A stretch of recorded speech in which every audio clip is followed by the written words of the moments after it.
Welcome back friends. Exam मंथन पे फिर से स्वागत है आप सभी का। यह घटना चक्र का चौथा वीडियो है जिसमें मौर्य और साम्राज्य और मौर्योत्तर साम्राज्य से पूछे गए प्रश्न को देखेंगे। तो चलिए स्टार्ट करते हैं। सैंड्रकोट्स से चंद्रगुप्त मौर्य की पहचान किसने की? सही उत्तर हो जाएगा विलियम जोन्स। विलियम जोन्स एक इतिहासकार था, विद्वान था, जिन्होंने सैंड्रकोट्स को उसकी पहचान चंद्रगुप्त मौर्य से की। एपियन तथा प्लूटार्क ने चंद्रगुप्त मौर्य को एंड्रोकोट्स या एंड्रोकोट्स के रूप में की, जबकि जस्टिन स्ट्रोबे और एरियन ने सेंड्रोकोट्स के रूप में वर्णित किया है। प्लूटार्क तथा जस्टिन ने चंद्रगुप्त मौर्य और सिकंदर महान की भेंट का भी उल्लेख किया है। तो ये जो है विलियम जोन्स से उन्होंने सेंड्रोकोट्स के रूप में चंद्रगुप्त मौर्य की पहचान की थी। इसी से जुड़ा हुआ प्रश्न पूछा गया था। ठीक, आगे बढ़ते दूसरा नंबर प्रश्न है, भारत में पहले साम्राज्य की स्थापना किस शासक द्वारा की गई थी? चंद्रगुप्त मौर्य द्वारा किया गया था। और कौन से वंश की स्थापना किया गया था? तो चंद्रगुप्त मौर्य द्वारा मौर्य वंश की स्थापना किया गया था। ठीक, और किस वंश को खत्म करके मौर्य वंश की स्थापना होता है? तो याद रखेंगे, नंद वंश की समाप्ति के बाद से मौर्य वंश का उदय होता है। चलिए आगे बढ़ते हैं। मौर्य साम्राज्य के संस्थापक चंद्रगुप्त मौर्य, ऑप्शन डी इसका सही उत्तर हो जाएगा।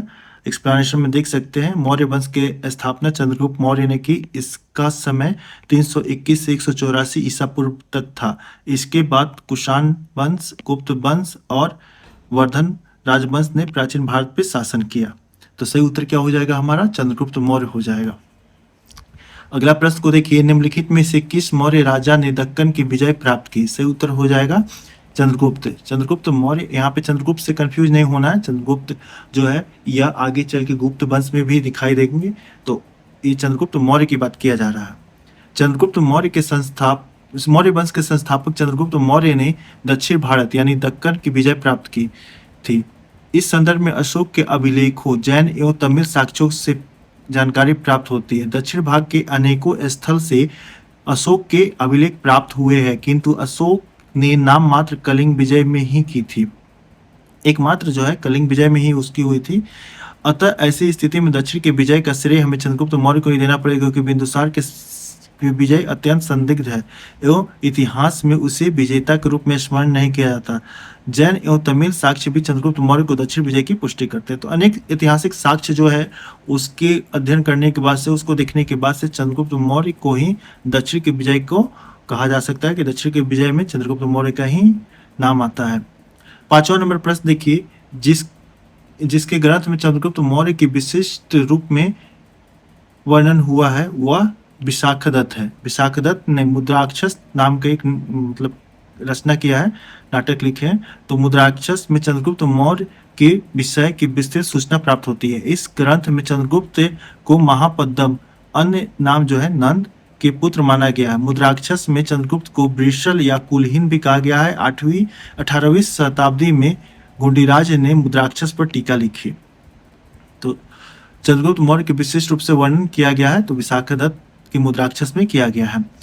चलिए अगला छठा नंबर प्रश्न है, मेगास्थनीज दूत था, किसका दूत था? तो सेल्यूकस निकेटर का था। सेल्यूकस निकेटर कौन था? तो सेल्यूकस निकेटर यूनान का राजा था और उसी का राजदूत था मेगास्थनीज। मेगास्थनीज सेल्यूकस निकेटर द्वारा चंद्रगुप्त मौर्य की राजसभा में भेजा गया यूनानी राजदूत था।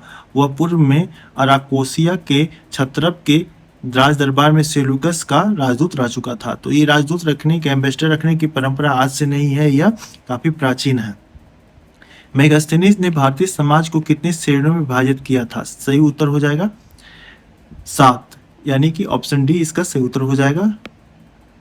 मेगास्थनीज जो है उन्होंने भारतीय समाज को 7 भागों में बांटा किया था, जिसमें कहा गया था कि दार्शनिक, कृषक, पशुपालक, शिल्पकार, व्यवसायी, योद्धा और निरीक्षक मंत्री थे। तो यही 7 थे और इसकी चर्चा हमें कहाँ मिलती है? तो इंडिका नामक पुस्तक में मिलती है। ठीक, मेगास्थनीज भारतीय समाज में दास प्रथा के प्रचलित होने का उल्लेख नहीं करता है। मौर्य काल में कोई भी व्यक्ति न तो अपनी जाति से बाहर विवाह कर सकता था, न ही उसे भिन्न पेशा अपना सकता था। मतलब वहाँ पे जाति प्रथा जो शुरू हो गई थी, तो उसी को फॉलो किया जा रहा था, शादी ब्याह में भी और कार्य व्यवसाय में भी जाति प्रथा वाला बातें को फॉलो किया जा रहा था। 8वां नंबर क्वेश्चन देखिए, वह स्रोत जिसमें पाटलिपुत्र के प्रशासक का वर्णन उपलब्ध है वह इंडिका है। अभी हम लोगों ने देखा कि इंडिका पुस्तक जो कि मेगास्थनीज द्वारा लिखा गया है, तो भारतीय समाज को कितने भागों में बांटा गया है, तो 7 भागों में बांटा गया है। और प्रशासन का भी उल्लेख किसमें मिलता है, तो इंडिका में ही मिलता है। ठीक, यहाँ पे देखिए पाटलिपुत्र नगर का प्रशासन मेगास्थनीज के इंडिका से प्राप्त होता है। मेगास्थनीज ने पाटलिपुत्र के नगर परिषद को 5-5 सदस्यों वाली 6 समितियों का उल्लेख किया। वह नगर के पदाधिकारियों एस्ट्रोनोमोई कहता था। ठीक है, तो कितने, तो 6 समिति है। समिति में, एक समिति में कुल कितने व्यक्ति है, तो 5 व्यक्ति है, तो टोटल 30 आदमी हो गए। समिति ध्यान रखेंगे, समिति कितने में बांटा गया है, तो समिति हो गया 6 हो गया। ठीक, अब सूची 1 को सूची 2 से मिलान करना है। ठीक, देखते हैं। सबसे पहले दिया है चोल गंगम झील। चोल गंगम झील जब जाया जाता है तो ये चोल वंश के शासक द्वारा ही निर्मित किया जाएगा, तो राजेंद्र चोल इसका मिलान हो जाएगा। धर्म महामात्र की नियुक्ति, इसका हो जाएगा अशोक के द्वारा इसकी नियुक्ति की गई थी। 2 का 4 हो जाएगा, 1 का 3, 2 का 4। अभी तक तो यही मिला है, यहाँ पे भी मिला है। फिर तीसरा है प्रयाग की सभा। यह प्रयाग की सभा जो है हर्षवर्धन द्वारा किया गया था, यानी कि यह 2 हो जाएगा, सी का 2, यानी हमारा ऑप्शन 1 मिल गया है। सुदर्शन झील का निर्माण चंद्रगुप्त मौर्य द्वारा किया जाता है, ऑप्शन ए सही है। यहाँ पे मिलान किया गया, आप देख सकते हैं। चोल गंगम झील राजेंद्र चोल द्वारा, महामात्र धर्म महामात्र की नियुक्ति अशोक द्वारा, प्रयाग सभा हर्षवर्धन और सुदर्शन झील चंद्रगुप्त मौर्य के द्वारा निर्माण किया गया है।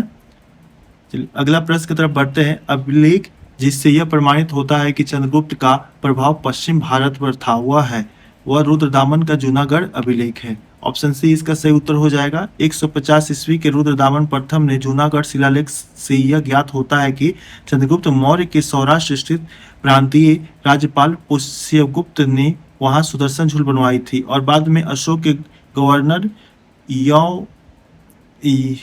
यवनराज तुषास्प ने इसे जलाशय के साथ नहरें बनाई। इस प्रांत को आनर तथा सौराष्ट्र कहा गया है।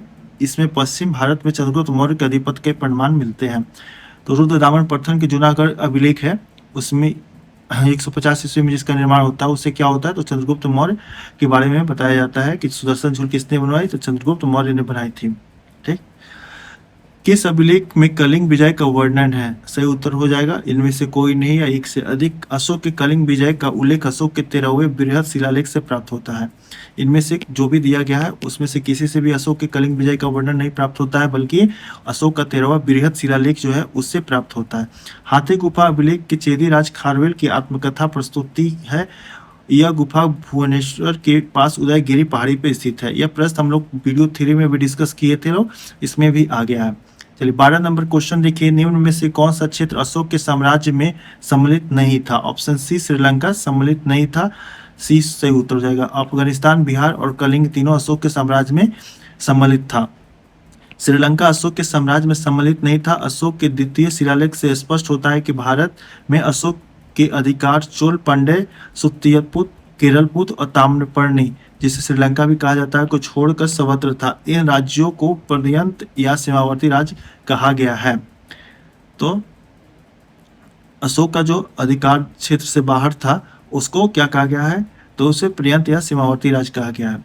चलिए दोस्तों 13 नंबर क्वेश्चन को देखते हैं।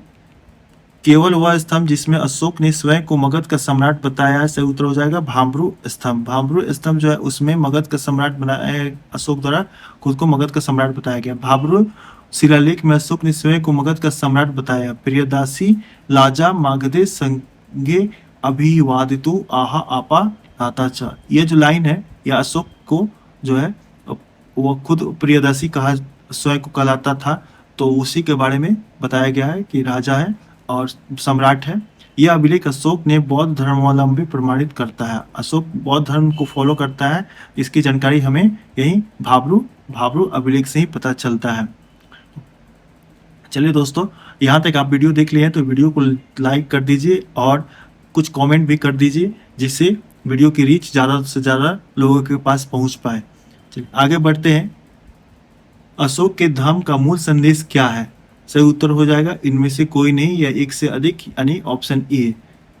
अशोक के धर्म एक नैतिक संहिता थी। अशोक अपने दूसरे एवं सातवें स्तंभ लेख के माध्यम से संदेश देता है, अपासिनवी बहुकायने दया दाने सचे सोचे माधवे साधवे च, अर्थात कर्म पाप करना, कल्याण करना, दान दया दान करना, सत्य बोलना, पवित्रता में रहना, स्वभाव से मधुरता एवं साधुता बनाए रखना। इस प्रकार की अशोक ने धर्म को मूल संदेश में शांति व अहिंसा, बड़ों का सम्मान, धार्मिक सहनशीलता निहित रहता। इस विकल्प इसका ई हो जाएगा। तो देखिए क्या है, शांति व अहिंसा तो है ही, बड़ों का सम्मान भी है, धर्म सहनशीलता तीनों है। तो इस प्रकार से हमारा उत्तर क्या हो जाएगा, ऑप्शन ई हो जाएगा। ठीक, अब ऑप्शन ई टाइप का आपको मिलेगा बीपीएससी 72वीं या बीपीएससी की कोई भी एग्जाम में। अब थोड़ा सा पैटर्न चेंज हुआ, जैसा कि आप लोगों को पता ही होगा। 4 जो है नॉर्मल अभी तक पूछे जा रहे थे ऑप्शन को होगा, और 5वां जो ऑप्शन होगा जिसको आप अगर अटैम्प्ट नहीं लेते क्वेश्चन तो उसको आप कलर करना होगा। यानी कि आप 150 के 150 क्वेश्चन को अटैम्प्ट लेना ही है, कलर करना ही, अटैम्प्ट नहीं, कलर करना ज़्यादा सुटेबल यहाँ पे बोलना सही रहेगा। तो 150 के 150 क्वेश्चन को आपको कलर करना है। 15 नंबर प्रश्न को देखिए, अपने शिलालेखों में अशोक सामान्यतः किस नाम से जाने जाते थे? प्रियदर्शी के नाम से जाने जाते हैं। यहाँ पे आप देख सकते हैं प्रियदर्शी भी लिखा हुआ है, तो अशोक स्वयं के बारे में प्रियदर्शी भी कहलाना पसंद करता था। अशोक के अधिकांश अभिलेखों में उसे देवनाम प्रिय या देवनाम प्रियदर्शी, जिसका अर्थ होता है देवताओं के प्रिय तथा दिखने में सुंदर, ठीक, तथा राजा आदि की उपाधियों से संबोधित किया गया है। पुराणों में उसे अशोक वर्धन कहा गया। पुराण में क्या कहा गया, तो अशोक वर्धन कहा गया है। अशोक के शिलालेख में कौन सी भाषा प्रयुक्त हुई है? प्राकृत भाषा प्रयुक्त हुई है। अशोक के इतिहास हमें मुख्यतः उसके अभिलेख से ही प्राप्त होता है। उसके अभिलेख का विभाजन 3 वर्गों में किया गया है। सबसे पहले शिलालेख है, दूसरा स्तंभ लेख है, तीसरा गुहालेख। शिलालेख जानते हैं, शिलालेख क्या होता है कि पत्थर पे लिखा गया है। स्तंभ लेख क्या है, तो स्तंभ पर लिखा गया, जैसे कि पिलर जो है ग्लोरिया का हो गया पिलर, उस पर भी आप देखिएगा तो प्राकृत में भाषा में लिखी गई है, उस पर कुरेदा गया है। तीसरा हो गया गुहालेख, यानी कि गुफा के अंदर उस पर लिखा गया है। चलिए तो देखते हैं। शिलालेख 14 विभिन्न लेखों का एक समूह है जो 8 भिन्न भिन्न स्थानों से प्राप्त हुए हैं। सहबाजगढ़ी, मंदसोहरा, कालसी, गिरनार, धौली, जोगौड़, एर्नाकुडी तथा सोपारा। अशोक के अधिकांश अभिलेख प्राकृत भाषा एवं ब्राह्मी लिपि में लिखी गई है। केवल 2 अभिलेख शाहबाजगढ़ी और मंदसोहरा की लिपि ब्राह्मी नाव के खरोष्टी है। ठीक, तो यह 2 को जो अलग है, कौन कौन सा अभिलेख है? शाहबाजगढ़ी, शाहबाजगढ़ी और गढ़ी और मानसोहरा। ध्यान रखेंगे इन दोनों का ब्राह्मी नाव के खरोष्टी है, खरोष्टी लिपि में लिखा गया है। तक्षशिला से अरेमाइक लिपि में लिखा गया भग्न अभिलेख सरेकुना नामक स्थान से यूनानी तथा अरेमाइक लिपियों में लिखा गया द्विभाषीय अभिलेख लगमान नामक स्थान से अरेमाइक लिपि में लिखा गया अशोक अभिलेख प्राप्त हुआ है। तो ये हो गया क्वेश्चन का एक्सप्लेनेशन। इसे आप एक बार और पढ़ लेंगे, ज़्यादा सही रहेगा। ठीक, कि अशोक के अभिलेख शिलालेख के बारे में चर्चा किया गया है। नेक्स्ट है, अशोक के स्तंभ पर कौन सी लिपि लिखी गई है? सही उत्तर हो जाएगा ब्राह्मी लिपि लिखी गई है। ब्राह्मी लिखी गई है या फिर खरोष्टी लिखी गई है, तो खरोष्टी ऑप्शन में है, तो ब्राह्मी लिपि ही हम लोग सही उत्तर के रूप में चुनेंगे। 18 नंबर प्रश्न है, प्राचीन भारत में निम्नलिखित में से कौन सी एक लिपि दाईं से बाईं ओर लिखी जाती है? दाईं से बाईं ओर मतलब दाहिना साइड से स्टार्ट होगा और इस टाइप से लिखा जाएगा, दाईं से बाईं ओर लिखी जाती है। तो ये कौन सी लिपि हो जाएगी? खरोष्टी लिपि। खरोष्टी लिपि का आप ऐसे जोड़ सकते हैं कि यह जो है हिंदी तो बाएं से दाहिने लिखा जाता है, खरोष्टी जो है उर्दू की तरह लिखा जाता है, यानी दाहिने से राइट टू लेफ्ट लिखा जाता है। तो यह हो गया खरोष्टी। ठीक, चलिए आगे बढ़ते हैं। यहाँ पे देखिए एक्सप्लेनेशन में भी दिया हुआ है, थोड़ा सा क्लियर कर देते हैं।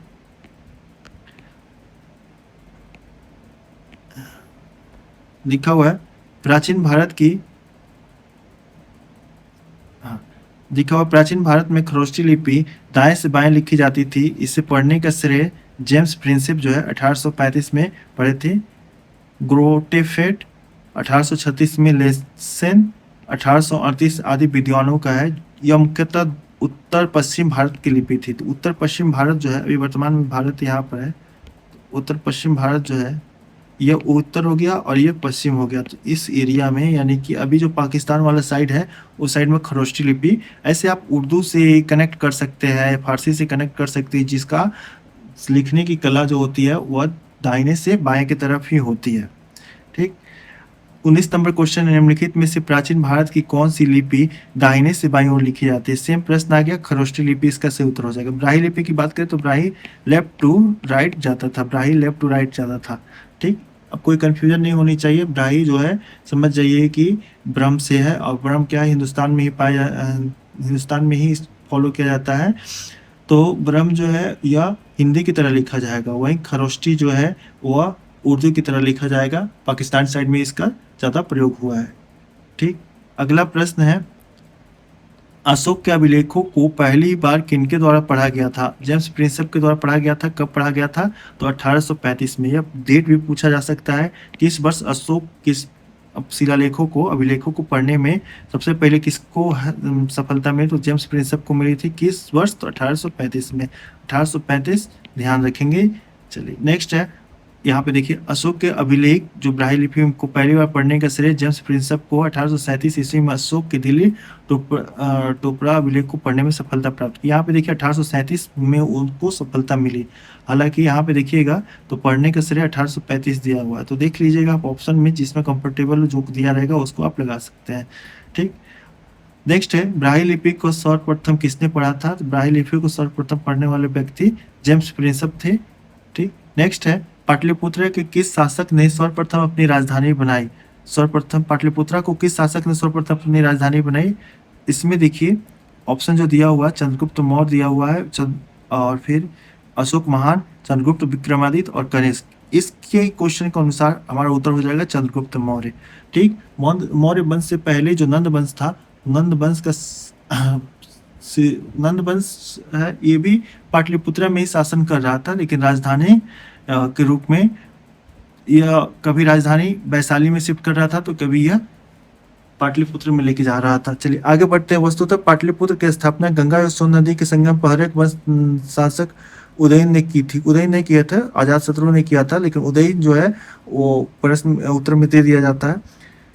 एवं अपनी राजधानी राजगिरी से पाटलिपुत्र स्थापन की थी, किंतु विकल्प में उदयन नहीं है, अतः चंद्रगुप्त मौर्य ही सही उत्तर है। अगले प्रश्न को देखिए दोस्तों, मौर्य वंश का अंतिम शासक कौन था? सही उत्तर हो जाएगा बृहदत्त। बृहदत्त जो है मौर्य वंश का अंतिम शासक होता है, और इसकी हत्या इसके सेनापति पुष्यमित्र शुंग द्वारा 184 ईसा पूर्व में कर दी गई थी। मौर्य वंश के संस्थापक चंद्रगुप्त मौर्य था। चंद्रगुप्त मौर्य की गणना भारत के महान शासकों में होती है। वह एक ऐसा सम्राट था जिसने बृहत्तर भारत पर अपना शासन स्थापित किया। तो चंद्रगुप्त मौर्य के बारे में बताया गया है कि महानतम शासक होने का कारण क्या है? तो यह भारत के मैक्सिमम एरिया जो है उस पर शासन कर रहे थे। अंतिम मौर्य सम्राट अभी हम लोगों ने देखा बृहदत्त थे, जिनकी हत्या पुष्यमित्र शुंग द्वारा, उनके सेनापति पुष्यमित्र शुंग द्वारा हत्या करके शुंग वंश की स्थापना किया जाता है। और यह घटना कब होती है? तो 184 BC में घटना होती है। ठीक। आगे बढ़ते हैं। अशोक की नीति के आर्थिक परिणाम के कारण ही मौर्य साम्राज्य का पतन अधिकांशतः उचित था। इस तथ्य में किसने विश्वास किया? सही उत्तर हो जाएगा ऑप्शन ए, रोमिला थापर। रोमिला थापर जो कि भारत के जाने माने इतिहासकार है, उनके अनुसार अशोक की जो नीति है और आर्थिक नीति के कारण ही मौर्य साम्राज्य का पतन हो गया, क्योंकि अशोक जब मतलब सत्ता से हटते हैं, जब उनकी मृत्यु हो जाती है, उसके बाद से मौर्य वंश का बहुत जल्दी ही पतन हो जाता है। देखिए यहाँ पे लिखा हुआ एक्सप्लेनेशन देखिए, प्रसिद्ध इतिहासकार रोमिला थापर का कहना है कि यह मत है कि अशोक की नीति के आर्थिक परिणाम के कारण ही मौर्य साम्राज्य का पतन हो गया। क्योंकि अशोक जो है ना, बाद में बौद्ध धर्म जब अपना लेते हैं तो बहुत ज्यादा दानवीर हो जाते हैं, अपने खजाना को बांटते रहते हैं, लोगों में दान देते रहते हैं। इसके अलावा उन्होंने युद्ध नीति भी छोड़ी, तो पड़ोसी का बीच में जो मतलब कि पड़ोसी का आक्रमण का भी खतरा होता है। कि जब अशोक जब तक थे तब तक तो चीजें कंट्रोल में थी, लेकिन बाद में धीरे धीरे क्या हुआ कि छोटे छोटे राज्य, जो छोटे छोटे जो राजा थे वो अपने आप को स्वतंत्र घोषित करने लगे। अल्टीमेटली बृहदत्त के सेनापति जो थे उनका नाम था पुष्यमित्र शुंग। उन्होंने 184 ईस्वी में मौर्य वंश का खत्म किया और शुंग वंश की स्थापना किया। 26 नंबर प्रश्न देखिए, मौर्य काल में शिक्षा के सर्वाधिक प्रसिद्ध केंद्र कौन सा था? सही उत्तर हो जाएगा तक्षशिला। तक्षशिला जो वर्तमान में अभी पाकिस्तान में पड़ता है, तो उसके बारे में दिया है। देखिए यहाँ पे एक्सप्लेनेशन, वैशाली वर्तमान में बिहार का एक जिला है। प्राचीन काल में वैशाली, ये वैशाली के बारे में दे दिया, थोड़ा सा आप इसको देख लीजिएगा। अच्छा, एक बार एक्सप्लेनेशन को देख लेते, हो सकता है इसमें कहीं अंदर हो। वैशाली वर्तमान में बिहार का एक जिला है, ठीक। प्राचीन काल में वैशाली बुद्ध और जैन धर्म से जुड़ा रहे। यह 6ठी शताब्दी ईसा पूर्व में वज्जी संघ के अंतर्गत एक प्रमुख गणराज्य था। महावीर स्वामी का जन्म वैशाली के कुंड ग्राम में हुआ। नालंदा बौद्ध शिक्षा का महत्वपूर्ण केंद्र था, जहां सर्वप्रथम बौद्ध विहार की स्थापना गुप्त काल में कराई गई थी। तक्षशिला यहाँ पे देखिए दिया हुआ। तक्षशिला मौर्य काल में हिंदू और बौद्ध शिक्षा का प्रमुख केंद्र था, जहाँ विश्व भर के लोग पढ़ने आते थे। तो यही है, मौर्य काल जो है ना, उस समय हिंदू और बौद्ध शिक्षा का महत्वपूर्ण केंद्र तक्षशिला था, जहाँ विश्व भर के लोग पढ़ने आते थे। तो ये हमारा मौर्य वंश से लगभग 25-26 क्वेश्चन पूछे गए थे। इन सभी को हम लोगों ने अब कवर कर लिया इस वीडियो में। चलिए आगे बढ़ते हैं। इसी वीडियो में हम लोग मौर्योत्तर काल के भी प्रश्न जो है उसको भी देख लेते हैं। फिर अगला वीडियो जो होगा तो उसमें आप अगले जो टॉपिक रहेंगे उसको देखेंगे। तो चलिए स्टार्ट करते हैं। मौर्योत्तर काल। प्राचीन भारत में निम्नलिखित राजवंशों पर विचार कीजिए। सबसे पहले देववंश, शुंग, मौर्य, कर्ण और कुषाण। निम्नलिखित में से उनके शासन का सही क्रमानुक्रम कौन सा है? तो देखिए हम लोग जानते हैं, सबसे पहले मौर्य आएंगे। मौर्य की जो सेनापति है, दो तो सबसे पहले होगा ही। मौर्य के सेनापति प्रदत्त, मौर्य के सेनापति जो पुष्यमित्र शुंग थे, उन्होंने उसकी हत्या करके शुंग वंश की स्थापना की। दो के बाद से एक हो जाएगा। और फिर कुषाण होगा या कर्ण होगा। तो सबसे पहले कर्ण आता है, कर्ण आते हैं और 4 हो जाएगा। फिर कुषाण आ जाएगा 3। 2, 1, 4, 3 हमारा सही क्रम हो जाएगा। ऑप्शन ए यहाँ पे सही उत्तर हो जाएगा। चलो ठीक है, एक बार और एक चीज और देख लेते हैं यहाँ पे। जैसे कि हम लोगों ने नंद वंश के बाद से मौर्य वंश को देखा था, ठीक। नंद वंश के बाद से मौर्य वंश के बाद से शुंग वंश, SHUNG, शुंग वंश को देखा था। शुंग वंश जब उसका खत्म हो जाता है ना, तो शुंग, कर्ण और सातवाहन। कर्ण S याद रखिए, SKS, शुंग, कर्ण और सातवाहन, यह क्रम सही है, ठीक है। यहाँ पे देखिए, विद्वान मौर्य साम्राज्य की अवधि लगभग 321 ईसा पूर्व से 184 ईसा पूर्व मानते हैं। शुंग राजवंश के काल की अवधि लगभग 184 ईसा पूर्व से 73 ईस्वी ईसा पूर्व मानी जाती है। कौन राजवंश की अवधि लगभग 73 ईसा पूर्व से 28 ईसा पूर्व का है। कुषाण साम्राज्य को ईस्वी की पहली शताब्दी से तीसरी शताब्दी के मध्य माना गया। अतः विकल्पगत प्राचीन भारत के राजवंशों का सही क्रम दिया हुआ है, मौर्य, शुंग, कर्ण और कुषाण। तो ये क्रम हमारा सही उत्तर हो जाएगा, यानी कि ऑप्शन ए सही उत्तर हो जाएगा। नेक्स्ट है, ताम्रपत्र लिख दर्शाते हैं कि प्राचीन काल में बिहार के राजाओं का किससे संपर्क था? तो जावा सुमात्रा से संपर्क था। और जावा सुमात्रा आप जानते हैं, इंडोनेशिया वाले द्वीप जो है वो जावा सुमात्रा से ही उसको नया आधुनिक नाम दिया गया है, इंडोनेशिया, ठीक। पाल वंशी शासक देवपाल बौद्ध मतानुयायी था। लेखों में उसे परम सौगात कहा गया है। उन्होंने जावा के शैलेंद्र वंशी शासक बालपुत्र देव के अनुरोध पर उसे नालंदा का एक बौद्ध विहार बनाने के लिए 5 गांव दान में दे दिए। तो देखिए पहले कैसे डिप्लोमेसी चलता था कि अब आपको बनाना है, चलिए आइए हम 5 गांव दे रहे हैं दान में आपको, आप वहाँ पे अपना अनुसार एक विहार बनाइए। तो बाहर के राजा आके भारत में अपना पैसा से खर्च से विहार विहार ही बना रहे हैं, मंदिर टाइप का बना रहे हैं। चलिए आगे है, स्वर्ण भूमि का वह कौन सा राजा था जिसने नालंदा में एक बौद्ध विहार की स्थापना की तथा उसे रख रखाव हेतु अपने दूत द्वारा देवपाल को 5 गांव दान में देने की प्रार्थना की? सही उत्तर हो जाएगा ऑप्शन सी, बाल देवपुत्र। इसके पहले वाला एक्सप्लेनेशन को भी देखिए तो उसी से आपको समझ में आ जाएगा। बाल देवपुत्र इसका सही उत्तर हो जाएगा, जो कि स्वर्ण भूमि के राजा थे। चलिए आगे बढ़ते, सूची 1 को सूची 2 से मिलान करना। सूची 1 में प्राचीन भारत के स्थल, जबकि सूची 2 में क्या है, तो वर्तमान में किस राज्य में स्थित है, ठीक। सबसे पहले आते हैं कर्ण स्वर्ण। कर्ण स्वर्ण पश्चिम बंगाल में है, तो 1 का 3 हो जाएगा। तो 1 का 3 यहाँ पे मिल रहा है, यहाँ पे भी मिल रहा है, ठीक। दूसरा है प्रागज्योतिष, इसका मिलान हो जाएगा असम में हो जाएगा। तो ये 2 का 4 देखते हैं। 2 का 4 हमारे पास यहाँ पे आता है, तो बस एक ही से मिल जाएगा। बाकी सी का 2 और डी का 1। तो सी का 2 तो गिरनार तो जानते हैं गुजरात में है और प्रतिष्ठान महाराष्ट्र में है। हमारा ऑप्शन बी इसका सही उत्तर हो जाएगा। 3, 4, 2 और 1, ठीक। आगे बढ़ते हैं। नेक्स्ट क्वेश्चन दिया हुआ है, यहाँ पे उसी के बारे में दिया गया है, आप इसे पढ़ लेंगे। नेक्स्ट है, किस अभिलेख में रुद्रदामन पत्नी की विभिन्न उपलब्धियां वर्णित है?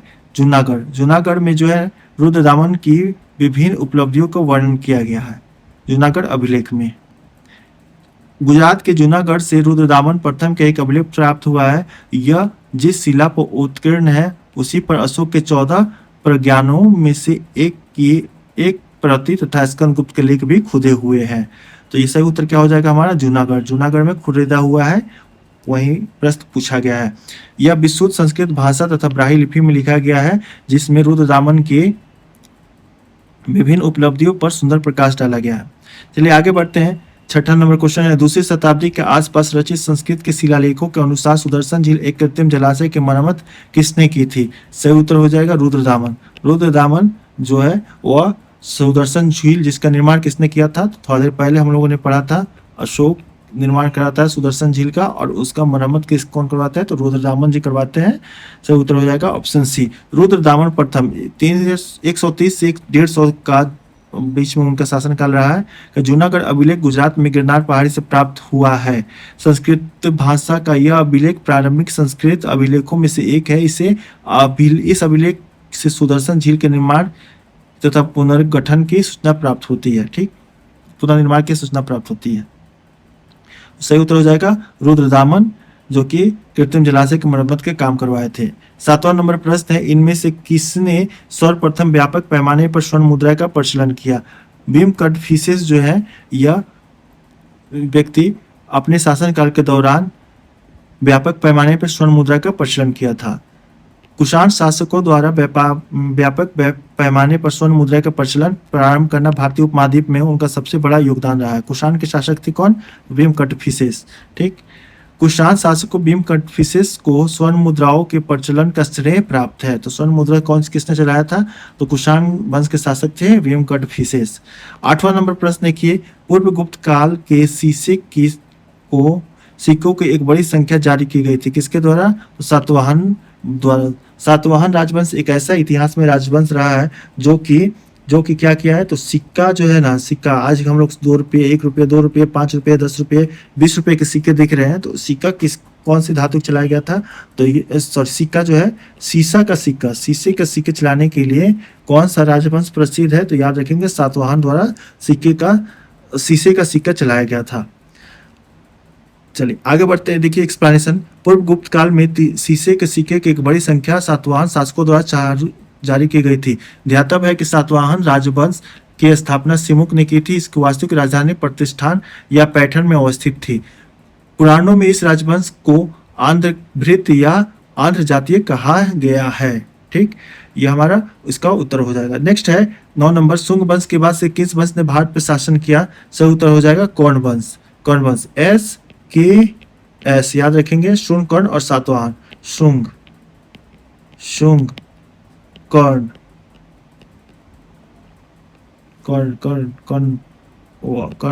और यह सातवाहन। तो सीक्वेंस यही याद रखेंगे SKS। चलिए आगे बढ़ते हैं। शुंग वंश का अंतिम राजा देवभूति अपने अमात्य वासुदेव के संयंत्रों द्वारा मारा गया था। वासुदेव ने जिस नवीन राजवंश की नींव डाली वह कर्ण या कौरवायन नाम से भी जाना जाता है। शुंगों के समान यह भी एक ब्राह्मण राजवंश था। तो चलिए इस वीडियो को यहीं पे रोकते हैं। अगला जो पार्ट होगा यानी पार्ट 5 जो वीडियो बनेगा तो उसमें हम लोग गुप्त एवं गुप्तोत्तर युग से जो भी बीपीएससी द्वारा किसी भी एग्जाम के दौरान प्रश्न पूछा गया है उन सारे प्रश्नों को देखेंगे। तो आप यहाँ पे देख सकते हैं काफी इंपॉर्टेंट प्रश्न है और यह प्रश्न जो है आपके एग्जाम में आने की पूरी संभावना है। तो अगला वीडियो में जरूर बने रहे। तब तक के लिए नमस्कार, जय हिंद।